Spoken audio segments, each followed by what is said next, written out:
और चलिए अब खबरों में आगे बढ़ते हुए कोटा से बड़ी खबर का रुख कर रहे हैं, जहां पर एक युवक ने फांसी का फंदा लगा करके आत्महत्या कर ली। मृतक राहुल बारां जिले का रहने वाला था। मृतक कुछ दिन पहले ही कुन्हाड़ी में अपने नाना के घर आया हुआ था। फिजियोथेरेपी में कुछ दिनों में एडमिशन लेने वाला था। वहीं कुन्हाड़ी पुलिस ने शव का पोस्टमार्टम करवाकर शव परिजनों को सौंप दिया है। तो ये फिलहाल जानकारी मिल रही है, जहां पर एक युवक ने आत्महत्या कर ली है। बारां का रहने वाला ये युवक बताया जा रहा है और कुछ ही दिन पहले कुन्हाड़ी में वो अपने नाना के घर पर आया हुआ था। शाकिर हमारे संवाददाता जुड़ गए हैं। शाकिर, क्या जानकारी मिल रही है? मृतक जो है वो बारां का रहने वाला था, कुछ दिन पहले ही कुन्हाड़ी आया हुआ था, फांसी लगा करके आत्महत्या कर ली।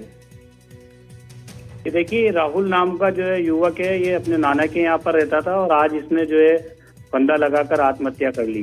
ये कुछ दिन पहले ही अपने नाना के यहाँ आया था और ये इसका दाखिला जो है जयपुर में फिजियोथेरेपी के कोर्स के लिए भी हुआ था। उसके लिए वो जल्दी वहाँ पर जाने वाला था, लेकिन अचानक ये घटनाक्रम हो गया। उसके बाद जो है परिजनों ने पुलिस को सूचना दी। कुन्हाड़ी थाना पुलिस ने जो है मौके पर पहुंचकर शव को जो है MBS अस्पताल की मोर्चरी में रखवाया था और परिजनों के आने के बाद में 12 से शव का पोस्टमार्टम करवाकर शव परिजनों को सौंप दिया है। फिलहाल जो है इसने आत्महत्या क्यों की, ये कारण स्पष्ट नहीं हो सके हैं। पुलिस जो है परिजनों से पूछताछ कर रही है, क्योंकि वो नाना नानी के यहाँ पर आकर रुका था और उसके बाद उसने ये आत्मघाती कदम उठाया है। अच्छा, परिवार का इस पर क्या कहना है और पुलिस वाले अभी इस मामले को किस तरीके से दिख रहे हैं? कि देखिए, परिवार जनों से जो बात हुई है तो वो नाना जो उसके हैं वो कुछ बताने की स्थिति में नहीं है। पुलिस जो है इस पूरे मामले में अब पूछताछ कर रही है कि आखिर क्या वजह रही, क्या आत्महत्या का कारण क्या रहा। ठीक है, बहुत शुक्रिया शाकिर इस पर जानकारी देने के लिए। तो कारण क्या रहे हैं, अब इस मामले की जांच की जा रही है। वहीं भरतपुर से बड़ी खबर है, जहां महाराजा सूरजमल ब्रज विश्वविद्यालय के कुलपति निलंबित किए गए हैं। और आपको बता दें, महाराजा सूरजमल ब्रज विश्वविद्यालय के कुलपति निलंबित किए गए। कुलपति प्रोफेसर रमेश चंद्र को निलंबित किया गया है। राज्यपाल हरिभाऊ बागड़े ने निलंबित किया है। राज्य सरकार के परामर्श के बाद निलंबन की कार्रवाई की गई है। दरअसल संभागीय आयुक्त की जांच रिपोर्ट के आधार पर यह एक्शन लिया गया है। छात्र संगठनों के लगातार विरोध का कुलपति सामना कर रहे थे और कुलपति पर विश्वविद्यालय में नियुक्तियों में फर्जीवाड़े का आरोप उनके ऊपर लग रहा था, जिसके बाद अब यह कार्रवाई की गई है। ललितेश हमारे संवाददाता जुड़ रहे हैं। ललितेश, छात्रों के द्वारा इससे पहले भी शिकायत की गई थी, लेकिन अब आज निलंबित कर दिया है। बिल्कुल शुभेंदु, देखिए जब से जो प्रोफेसर रमेश चंद्र है, महाराजा सूरजमल ब्रज विश्वविद्यालय के कुलपति, जब से इन्होंने ज्वाइनिंग की थी, उसके बाद में लगातार जो छात्र संगठन थे वो विरोध कर रहे थे और भ्रष्टाचार के आरोप लगा रहे थे। कई बार वो जो भी स्थानीय विधायक हैं वो भी कई बार राज्यपाल को शिकायत दे चुके थे और छात्र संगठन है वो भी लगातार शिकायत दे रहे थे, क्योंकि लगातार जो भ्रष्टाचार के आरोप थे छात्र संगठन की ओर से लगाए जा रहे थे। और ये इसकी जो जांच है वो संभागीय आयुक्त के द्वारा की गई और जो आरोप लगाए गए थे वो प्रमाणित पाए गए और जिसके चलते कहीं न कहीं राज्यपाल है राजस्थान के हरिभाऊ बागड़े जी, उन्होंने राजस्थान जो सरकार है उससे परामर्श लिया और उनको निलंबित कर दिया है। क्योंकि गत दिनों जब वो भरतपुर पहुंचे थे तो महाराजा ब्रज विश्वविद्यालय गए थे, तो वहां जो ब्रज विश्वविद्यालय के मुख्य गेट पर कुलपति और जो छात्र संगठन के जो कुछ विद्यार्थी थे उनके साथ में बहस भी हुई थी। तो उन्होंने कहा था कि आप जयपुर आकर के हमसे मिलिए। कहीं न कहीं जो लगातार शिकायतें थी जो उनके पास में छात्र संघ थे, उनके पास में जो सबूत थे वो राज्यपाल को सौंपे गए। इसके बाद में फिर साथ में जो भरतपुर के संभागीय आयुक्त है उन्होंने भी जांच की तो उसमें भी आरोप प्रमाणित पाए गए। जी, बहुत शुक्रिया ललितेश इस पर जानकारी देने के लिए। तो फिलहाल निलंबन की यह कार्रवाई कुलपति के खिलाफ की गई है। वहीं आसाराम से जुड़ी एक बड़ी खबर सामने आ रही है, जहां पर गुजरात हाई कोर्ट ने जमानत दी है। आसाराम को 3 महीने की अंतरिम जमानत मिली है। सूरत रेप के इस मामले को लेकर के अंतरिम जमानत आसाराम को मिली है। हालांकि इससे पहले हाई कोर्ट की डबल बेंच के जजों की राय अलग अलग थी, लेकिन चीफ जस्टिस ने अंतरिम जमानत पर अपना फैसला सुनाया है और फिलहाल आसाराम को 3 महीने की अंतरिम जमानत मिल गई है। गुजरात हाई कोर्ट ने जमानत दी है। तो आसाराम केस से जुड़ी ये बड़ी जानकारी सामने है। सूरत रेप के इस मामले में अंतरिम जमानत मिली है आसाराम को। हालांकि इससे पहले हाई कोर्ट की डबल बेंच के जजों की राय इस मामले पर अलग अलग थी कि उनको जमानत दी जाए या नहीं। वहीं चीफ जस्टिस ने अंतरिम जमानत पर फैसला सुनाया है।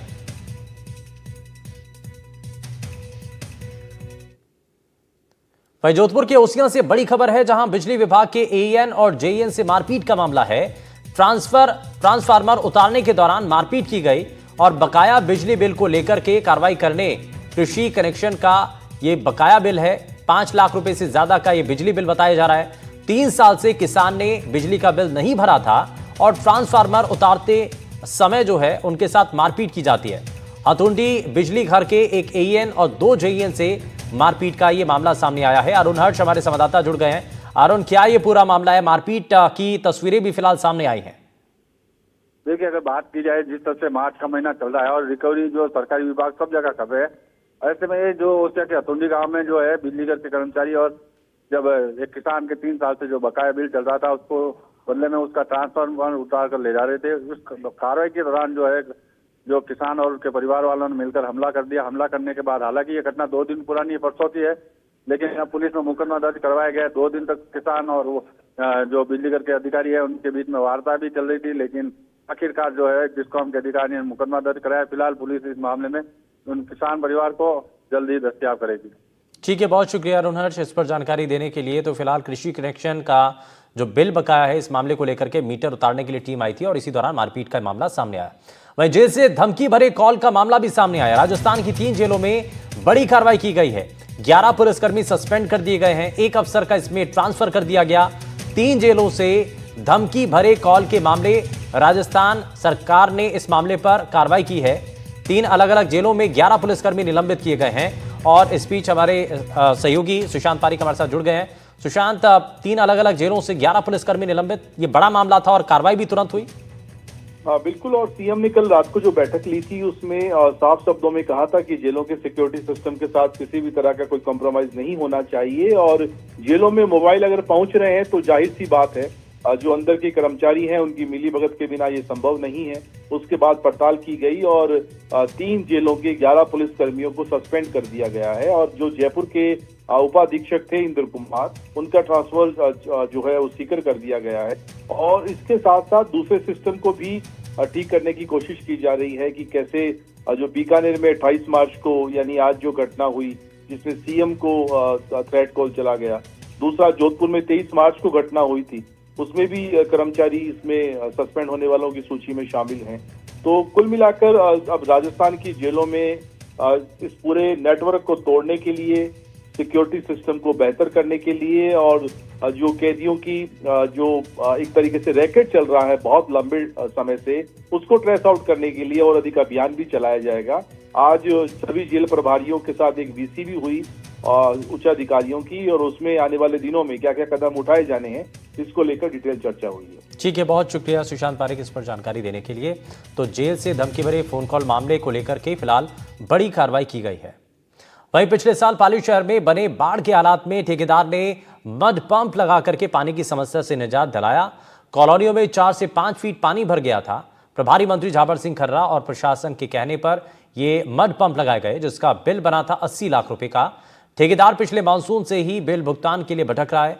ना निगम कोई जवाब दे रहा है और ना ही जिला प्रशासन। ठेकेदार ने मंत्री झाबर सिंह खर्रा को पीड़ा सुनाई।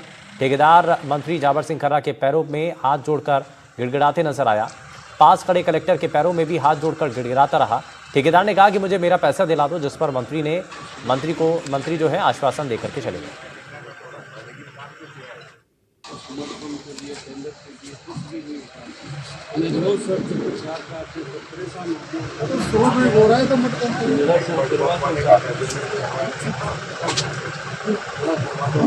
आप सबके साथ अरे भाई मेरी बात सुना कर रहे हैं। आप लोगों को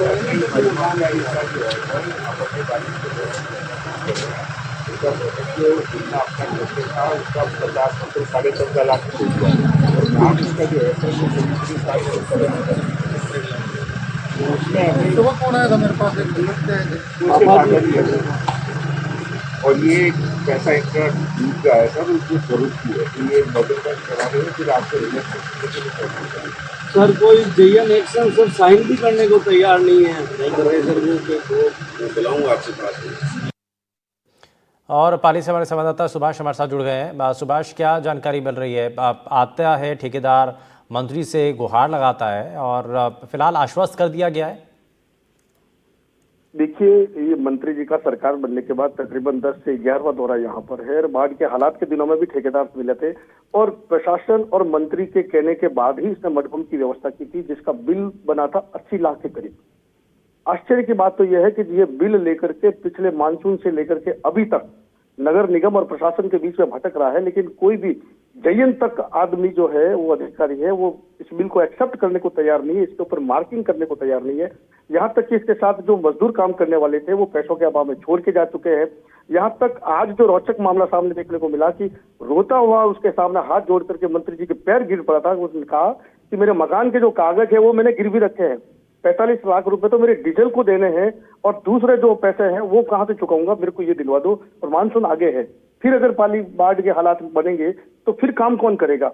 बगले झांकने लगे थे, कलेक्टर वही था, निगम का कमिश्नर वही था, लेकिन कोई जवाब नहीं दे पाया। यहाँ तक कि मंत्री जी ने ये जवाब दिया था पिछली बार दौरे में कि मैं पैसा दिलाऊंगा, और आज इस बार भी वो आश्वासन देकर के ही गए, वो कलेक्टर के पैरों भी गिरा। नहीं, लेकिन सुभाष, ये दिक्कत कहाँ है? दिक्कत कहाँ है भाई? काम तो किया था और काम पूरा भी हुआ, लेकिन उसके बावजूद भी पैसा क्यों नहीं मिल रहा है? फिर इस बात का तकाजा जब मंत्री ने कलेक्टर से किया था तो कलेक्टर ने दो टूक जवाब दिया था कि बिल्कुल इस आदमी ने पूरा काम किया है, 1 नंबर का काम किया है। जहां जहां की इसको सर्वे करवाने की बात थी, वेरीफाई करने की बात थी, एक एक फोटोग्राफ्स लगा दिए थे, लेकिन निगम का जो कमिश्नर है उनका कहना था कि इस तरीके का कोई काम नहीं हुआ है, जयन से दिखवाएंगे, यहीं से दिखवाएंगे। इस बात को लेकर के तकरीबन 8 महीने से ऊपर निकल चुका है। इन कागजी कार्रवाई को लेकर केवल आश्वासन मिला है, लेकिन जिस तरीके से गरीब जो मजदूर थे वो पैसों के अभाव में छोड़ के जा चुके हैं। मानसून सर पर है, आने वाले समय में अगर फिर बाढ़ के हालात बने तो कोई भी ठेकेदार काम करने को तैयार नहीं होगा। लेकिन आज जो 80 लाख रुपए उसके बदले के अंदर जो पैरों में गिरा है, ये देखने लायक बात थी कि सरकार के पैरों के अंदर एक गरीब गिर रहा है अपने पैसों के लिए, जो मजदूरी की। ठीक है, बहुत शुक्रिया सुभाष इस पर जानकारी देने के लिए। तो ये तस्वीर भी सामने आई है जहां पर पैरों में गिड़गिड़ाते हुए ठेकेदार नजर आता है। हालांकि मंत्री की तरफ से इस पर भरोसा दिया गया है। वहीं पाली के दिंगाना गांव में विद्युत लाइन में शॉर्ट सर्किट से निकली चिंगारी से बाड़े में आग लगने का मामला सामने आया, जिसके चलते बाड़े में रखा 2 ट्रॉली चारा और 1 ट्रॉली लकड़ियां आग की भेंट चढ़ गई। आग लगने से अफरा तफरी का माहौल बन गया।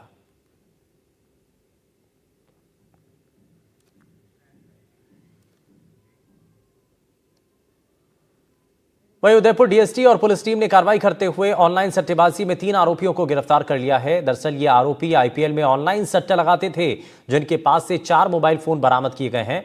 मामले में जानकारी से यह भी साफ हुआ है कि क्रिकेट मैच पर दांव लगाने वालों की धरपकड़ के लिए विशेष अभियान चलाया जा रहा है, जिसके तहत कार्रवाई की गई।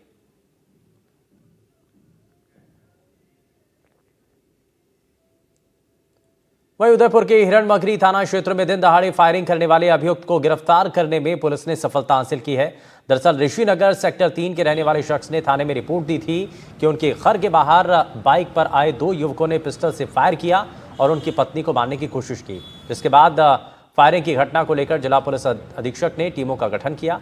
एक शख्स को सूरत मुंबई हाईवे से डिटेन कर गिरफ्तार किया। वहीं फायरिंग कराने वाले षड्यंत्रकर्ता अभियुक्त दलपत सिंह की तलाश जारी है।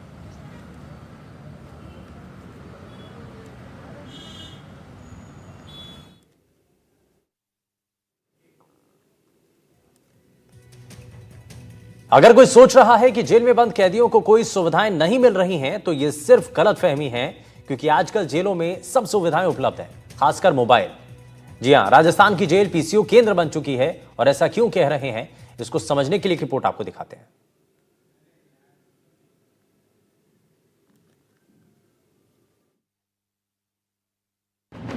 जेल बनी पीसीओ अड्डा, जेल से धमकी का धंधा,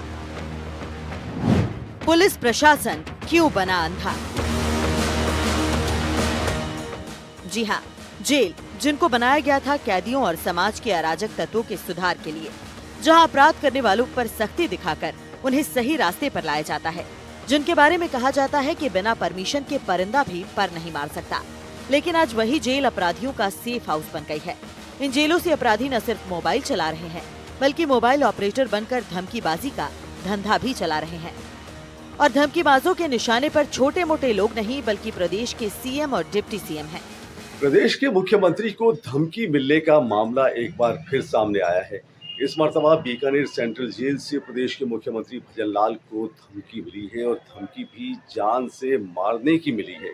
जी हाँ, प्रदेश के मुख्यमंत्री भजन लाल को बीकानेर सेंट्रल जेल से एक कैदी के जरिए जान से मारने की धमकी दी गई है। इस तरह की धमकियां पहले भी मिली है और 2 रोज पहले ही डेप्यूटी सीएम बैरवा को भी जान से मारने की धमकी मिली थी। तो धमकियों का ये सिलसिला जेल से चल रहा है, ये बहुत चिंताजनक बात है। दरअसल सीएम भजनलाल शर्मा को एक बार फिर जान से मारने की धमकी मिलने का मामला सामने। बीकानेर सेंट्रल जेल से धमकी भरा कॉल किया गया। ये 1 महीने में दूसरा वाकया था जब सीएम भजनलाल शर्मा को जेल से धमकी मिली। इससे पहले सीएम को दौसा जेल से धमकी भरा कॉल आया था। वहीं धमकी मिलने के बाद जेल पुलिस ने सर्च अभियान चलाया और आरोपी को मोबाइल समेत 1 घंटे के भीतर पकड़ लिया। एक व्यक्ति ने कहा था कि मैं बीकानेर जेल से बोल रहा हूँ और उसने धमकी दी थी कि मैं सीएम साहब को मार दूंगा। तो उस फ़ोन के आधार पर फिर हम लोगों ने यहाँ पे सर्च किया। पूरा सघन यहाँ पे तलाशी अभियान चलाया गया है। जिस मोबाइल से और सिम से जो कॉल में यूज़ हुआ है उसको भी हमने बरामद किया है और जो जिसने फ़ोन किया था उसको भी आइडेंटिफाई करके उसको भी दस्तयाब करके और आगे हम लोग डिटेल उससे इन्वेस्टिगेशन कर रहे हैं। वैसे तो जेलों को अभेद किला बनाने को लेकर तमाम दावे किए जाते हैं और जमीन पर आम इंसान के नजरिए से देखा जाए तो आपके और हमारे लिए जेल में एंट्री करना किसी किले पर चढ़ाई करने जैसा है। स्कैनर से लेकर जगह जगह चेकिंग, सीसीटीवी कैमरे, बावजूद इसके अगर मोबाइल जेल में पहुंच रहे हैं तो बड़ा सवाल है। 135 सीसीटीवी कैमरे लगे हैं, वो सारे इस जेल के वो अभय कमांड से कनेक्ट है, जो पुलिस के अभय कमांड से लाइव होते हैं और वहां से इसको देख सकते हैं, आराम से उनको मूव कर सकते हैं कोई भी घटना हो। इनका हमारे यहाँ पे भी कंट्रोल रूम स्थापित कर रखा है और वहाँ पे भी हमने रोटेशन से ड्यूटियां लगाते हैं। कोई भी किसी भी बंदी की अवांछित गतिविधि होती है तो उसमें से उसको चिन्हित करके और तुरंत वहाँ पर जो सर्च टीम भेज के कार्रवाई। वैसे देखा जाए तो राजस्थान में सरकार प्रदेश की जेलों को हाईटेक करने के लिए कई तरह की कवायद कर रही है, लेकिन बीते कुछ समय से जेलों से नेताओं को मिल रही धमकी ने प्रशासन को हिला कर रख दिया है। ऐसे में जेल की सुरक्षा व्यवस्था को लेकर सबसे पहले सवाल खड़े हो रहे हैं। इसके पीछे जेल प्रशासन की मिलीभगत से इनकार नहीं किया जा सकता। अगर कोई चीज अंदर पहुंचती है तो एक विशेष बात होती है कि जब कोई व्यक्ति ऐसी वस्तु लेकर आता है और वहां से तलाशी लेने का हाथ उस तक पहुंच जाता है तो भी उसको निकालता है कि निकालता है, ठीक है, निकालते ही हैं। बहुत सारी वस्तुएं मिलती है, कोई साबुन में, कोई जूते में, कोई कहीं पर, इवन अपने अंगों में भी मिल जाती है, वो करते हैं। बात सिर्फ सीएम तक सीमित नहीं है। 2 दिन पहले डिप्टी सीएम प्रेमचंद बैरवा को भी धमकी भरा कॉल आया था। ये कॉल जब ट्रेस किया गया तो इसकी लोकेशन जयपुर सेंट्रल जेल मिली। अक्सर कैदी के ऐसा करने के पीछे की मंशा ये होती है कि धमकी मिलने के बाद जेल प्रशासन में फेरबदल हो जाए या उसका ठिकाना बदल दिया जाए। लेकिन बात ये नहीं कि कैदी की मंशा क्या है, बात यह है कि आखिर जेल में मोबाइल पहुंच कैसे रहा है। इतनी सुरक्षा के बीच जेल कैसे अपराधियों के पीसीओ केंद्र बन गए हैं। जयपुर से सोमू आनंद, जोधपुर से अरुण हर्ष और बीकानेर से नासिर जैदी के साथ एनडीटीवी राजस्थान। जंगल का एक ही नियम है कि यहाँ कोई भी नियम नहीं है। यहाँ कब कौन किस पर भारी पड़ जाए ये कहा नहीं जा सकता। गुरुवार को जहां एक बाघिन भालुओं पर भारी पड़ी तो वहीं 24 घंटे के भीतर बाजी पलट गई और एक भालू ने बाघिन को उल्टे पांव भागने को मजबूर कर दिया।